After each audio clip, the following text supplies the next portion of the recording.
तुम्ही सगळ्यांनी आंदोलन केलं, पहिलाच दिवस जो आहे तो या शेतकऱ्यांच्या मुद्द्यावरून गाजताना बिलकुल शेतकऱ्यांची कर्जमाफी या सरकारने केलेली आहे।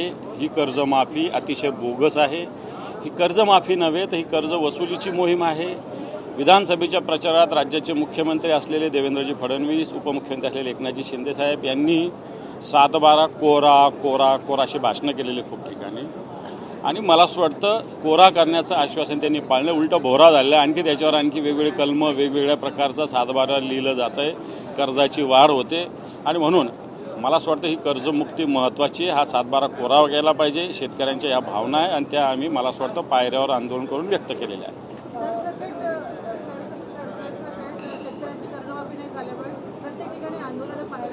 बिलकुल आंदोलनं झालेली आहेत आणि हे आंदोलनं आता विधान भवनावर पोहोचलेलं आहे। सर, आज आपण जर पाहिलं तर नाशिकमध्ये शिंदेचं एकनाथ शिंदे यांच्या पक्षाचा मोठा गेम झाल्याचं पाहायला मिळते। असाच होणार आहे तो गेम, असाच होणार आहे। त्यांना वाटतं की आपण फार मोठे होतोय, पण भारतीय जनता पार्टी असाच गेम करणार आहे। गनिमत आणखी 2-3 ठिकाणी झाला असता, पण ते वाचले एकाच ठिकाणी झाला। आता ज्या पद्धतीने गर्दी वाढते, 6 खासदार सुद्धा गेले, तर भविष्यात यांच्यासोबतही असाच गेम होईल। हे पण जे गेलेले त्यांचं काय आता परिस्थिती जाऊन बघा तुम्ही। त्याच्यावर मला असं वाटत नाही हे सगळे लोक नुसते काही प्रलोभनं, आश्वासनं, सत्ता संपत्तीच्या प्रलोभनाने जात असतील, पण मला असं वाटतं जो स्वाभिमान आहे, निष्ठा आहे, ती तर महत्त्वाची आहे, ती यांनी सगळी गहाण ठेवलेली आहे।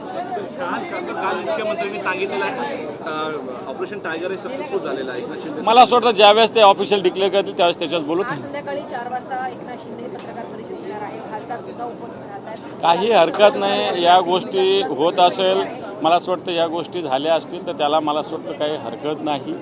शिवसेना माननीय उद्धवजींच्या नेतृत्वाखाली या लोकांना मतदारसंघात तोंड दाखवायला जागा ठेवणार नाही आणि येणाऱ्या ज्या निवडणुका येतील त्या शिवसेनेचे तरुण लोक आम्ही निवडून आणू। ज्या ठिकाणी खासदार सोडून गेले त्या ठिकाणी आता उद्धव ठाकरे जाऊन प्रचार करणार आहे, त्याचा किती परिणाम होईल? प्रचार नाही आहे, तो दौरा आहे, शिवसैनिकांच्या गाठीभेटी आहे। कारण शिवसैनिकांनाही या सगळ्या बाबतीत मला असं वाटतं मार्गदर्शनाची आवश्यकता असते, ती प्रचार नाही आहे, तर तो दौरा आहे। मला वाटतं नियमित दौरा होत असतो तो आता या मतदारसंघात।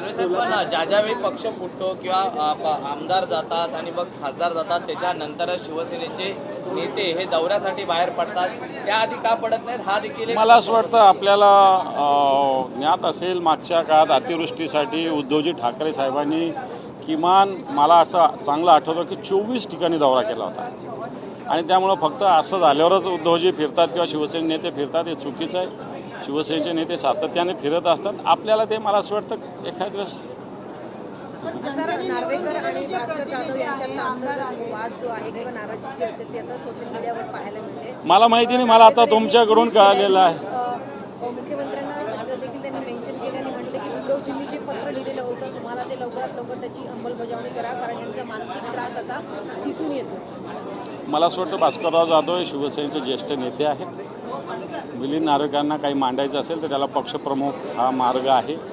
अशा पद्धतीनं फार सोशल मीडियावर अशा पद्धतीने भूमिका पक्षाच्या व्यक्त करण्याची आवश्यकता नाही।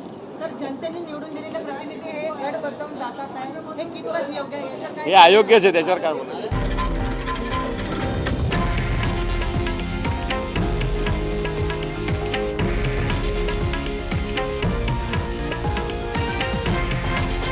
हे आहे देशातील नंबर 1 न्यूज नेटवर्क आणि आपण पाहत आहात TV9 मराठी, एकमेव।